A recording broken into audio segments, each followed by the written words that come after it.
荧幕前的朋友，大家好。我问大家一个问题哦，你是不是也常常这样？明明才刚洗好澡，换上干净的衣服，结果出门买个菜，还没走到市场，那个汗哦，就像关不紧的水龙头，哗啦哗啦地从额头、从脖子一直流下来，背后湿一大片，那个衣服粘在身上的感觉，有够不舒服。更尴尬的是腋下湿凉快，有时候还会有味道，跟人打招呼手都不好意思抬起来。这还只是白天的状况哦，有些人是晚上睡觉，明明冷气也开了，结果半夜醒过来，怎么整个枕头、脖子后面都是湿的、黏黏的，睡也睡不好。你是不是觉得，没办法，台湾就是这种天气，湿湿热热的，流点汗很正常啦？如果你真的这么想，那今天这支影片你一定要看到最后，因为事情没那么单纯。你流的这些汗，其实是我们的身体在跟我们打暗号，在给我们发出健康警讯呐。大家好，我是福全，我们社区的朋友都叫我福全理事长。看到大家为流汗这个问题这么烦恼，就让我想到几年前的我。那个时候我血糖偏高，人很容易累，身体也比较虚，不要说动了，光是坐着，那个汗都可以用冒的。后来我才下定决心，好好把这个问题研究一番，才慢慢把身体调理回来。所以今天我就以一个过来人的身份，把我学到的这些经验笼总整理起来，一次分享给大家，希望帮助大家听懂我们身体发出的讯号。好，首先我们来破解一个最大的迷思。很多人都跑来问我，理事长，流汗流得多，是不是代表我排毒排得比较干净啊？这个观念可以说对，也可以说不对。汗水里面确实有非常非常微量的我们身体不要的废物，但那个量少到几乎可以不用去管它。我们身体真正负责排毒的两个大工厂是谁？是我们的肝脏跟肾脏，它们才是日夜不停帮我们过滤清扫身体垃圾的主力部队。流汗最主要的功能其实只有一个，就是调节体温。天气热，身体就像引擎快过热了，它就洒点水，也就是流汗来降温，是很聪明的设计。所以不要再把流汗跟排毒画上等号了。你流再多汗，也比不上一次顺畅的小便对排毒的贡献更大。那既然流汗不是为了排毒，我们就要来思考了，为什么有些人流得多，有些人流得少？为什么有些人白天流，有些人晚上流？这些不正常的汗到底代表什么？在中医的看法里，这学问可就深了。有一句话非常非常重要，大家要记起来：汗为心之液。这句话是什么意思？我用一个比较白话的比喻跟大家解释。你想想看，我们的心脏就像一个家里最重要的抽水马达，一个泵浦，日夜不停地把血液送到全身。而我们身体里好的水分、好的津液，就好像这个泵浦运转需要的机油。如果你这个泵浦到处都在漏机油，你觉得它会发生什么事？是不是会越转越费力，会空转，会磨损，最后甚至会过热，会坏掉？流汗流得太多，太不正常，就等于我们心脏这个泵浦一直在漏它的机油啊。你说长期下来，我们的心脏能不累吗？这就是为什么中医会说夺汗者无血，夺血者无汗。汗跟血的源头是同一个，流汗过度就是在消耗我们的心气、心血，对心脏是一个很大的负担。好，有了这个汗为心之液的基本观念之后，我们来看两种最常见的异常出汗。第一种叫做自汗。什么是自汗？就是指大白天的，你明明就坐着没动，也没有特别热，但就是会一直出汗。有些人甚至会觉得身体有点畏寒，怕风，明明流着汗，却很怕吹到冷气。这种状况在中医来看，通常就是阳虚或气虚了。阳就像我们身体里的小太阳，负责温暖我们的身体，也负责管理我们皮肤毛孔的开关。阳气不足，这个小太阳不够力了，毛孔的那个门就关不紧，所以汗水也就是心液就不由自主地一直往外跑。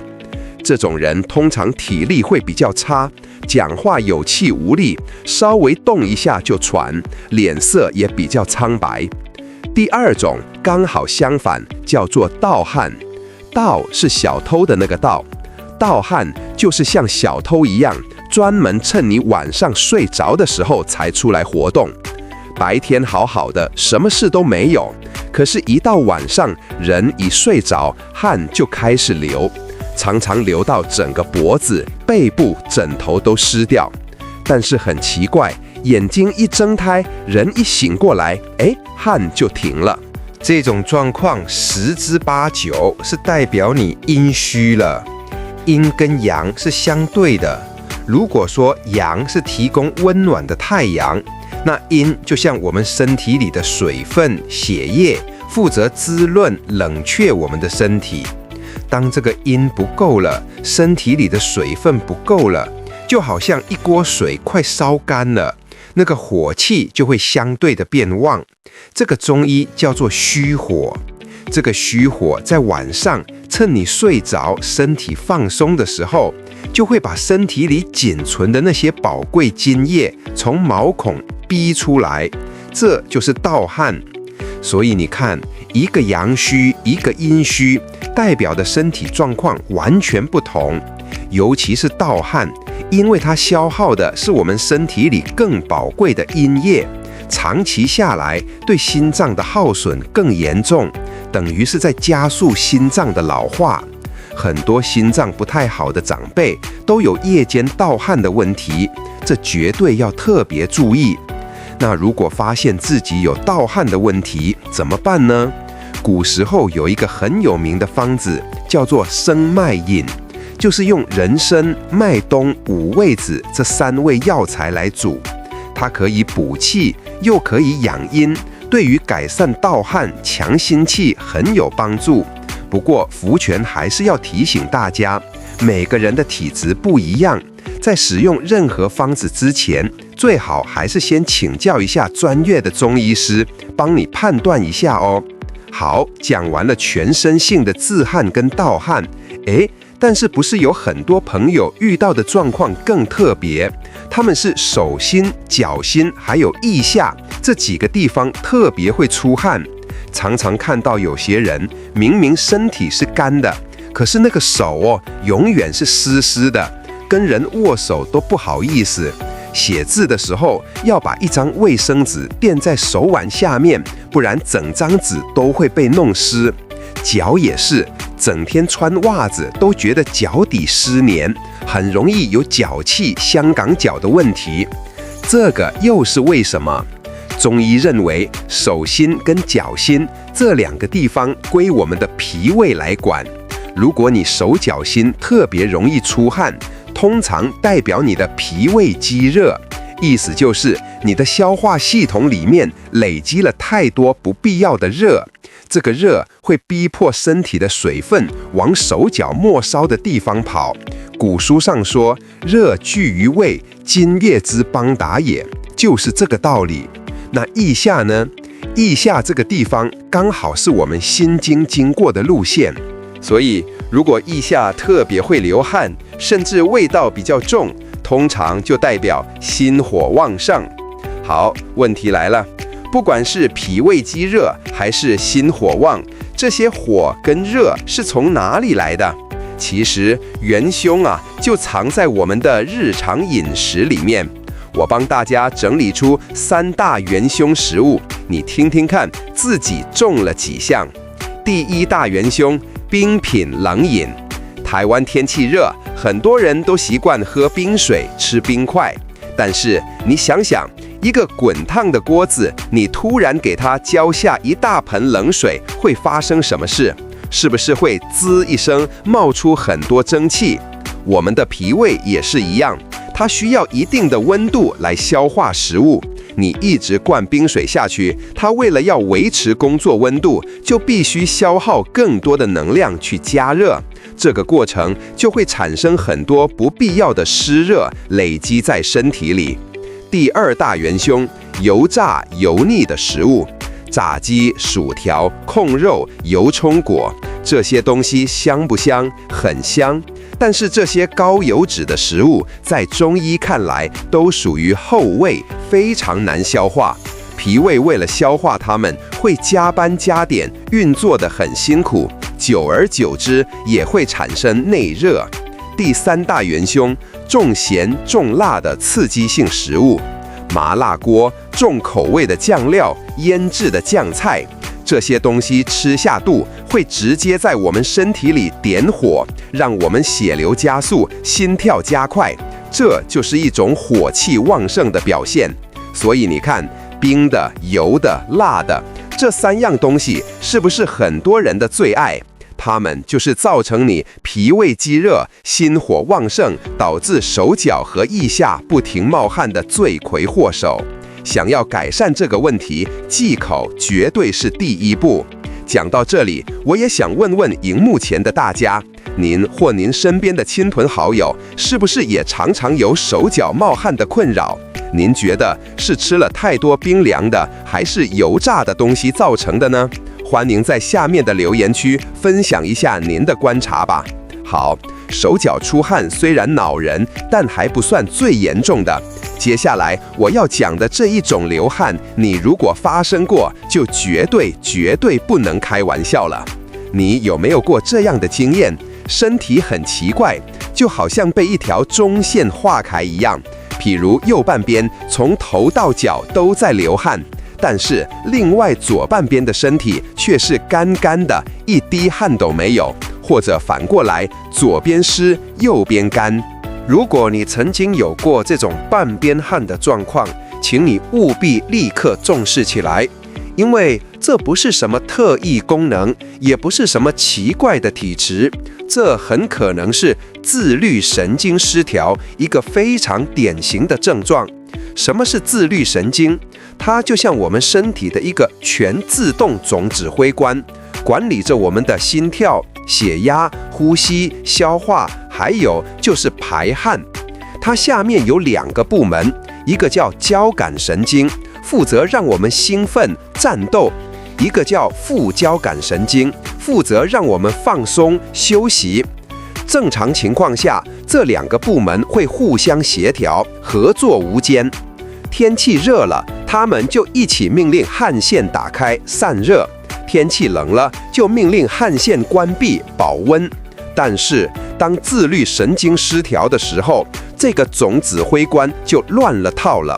他给下面发出的命令是混乱的，他可能只对身体一半的汗腺下命令说开，对另外一半的汗腺却忘了下命令，结果就造成了半边流汗、半边不流汗的奇怪现象。这代表你身体的散热系统已经出现了严重的紊乱，而且绝对不只是流汗的问题哦。你想想看，你是不是有时候会没来由的突然心头一惊，感觉心悸，心脏砰砰砰的乱跳？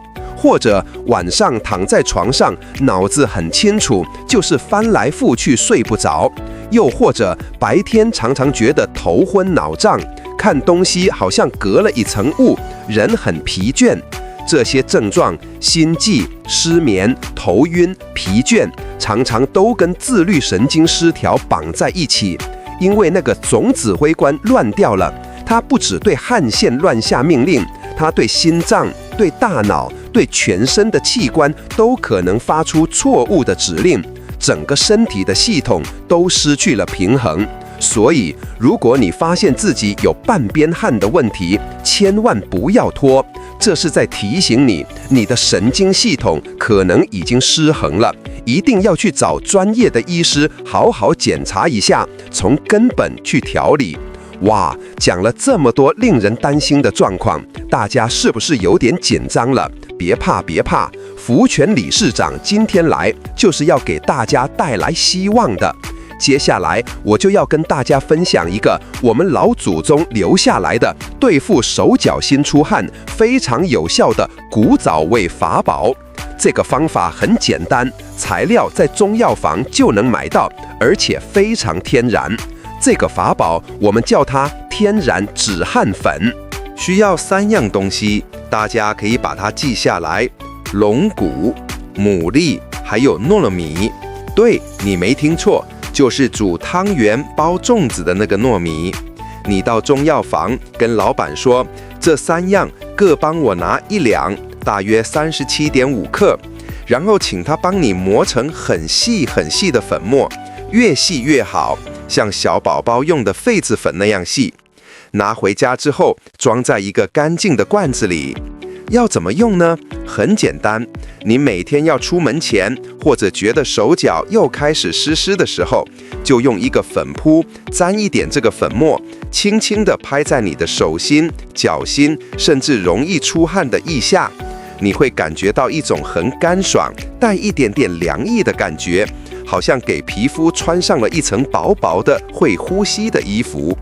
为什么这3样东西这么神奇？我简单解释一下它们各自的任务。第一个，龙骨，你想它叫龙的骨头，听起来就很威风，对不对？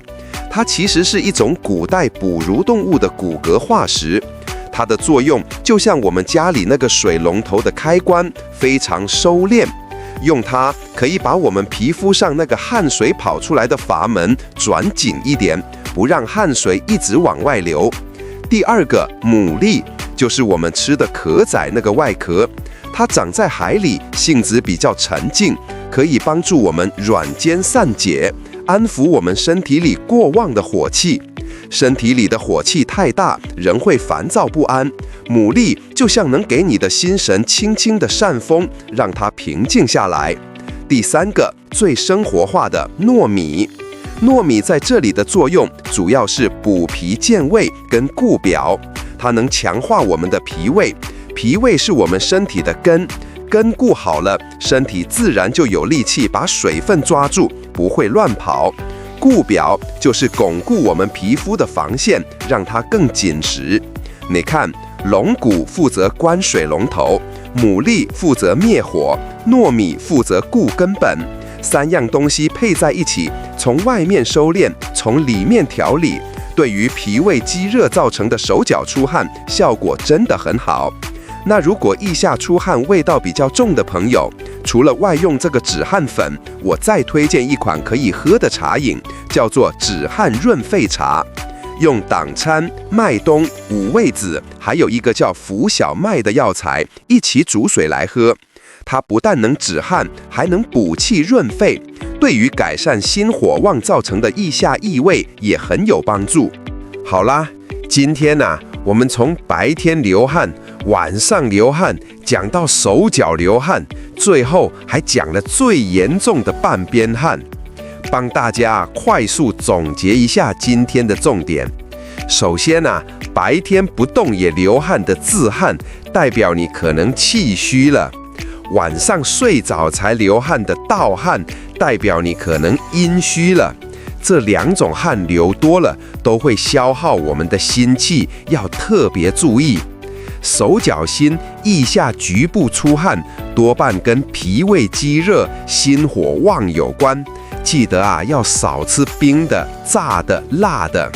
最需要警惕的是身体半边流汗、半边不流汗，这很可能是自律神经失调的信号，一定要去看医生。最后，我们也学到了一个很棒的古早智慧，用龙骨、牡蛎、糯米来自制天然又有效的止汗粉。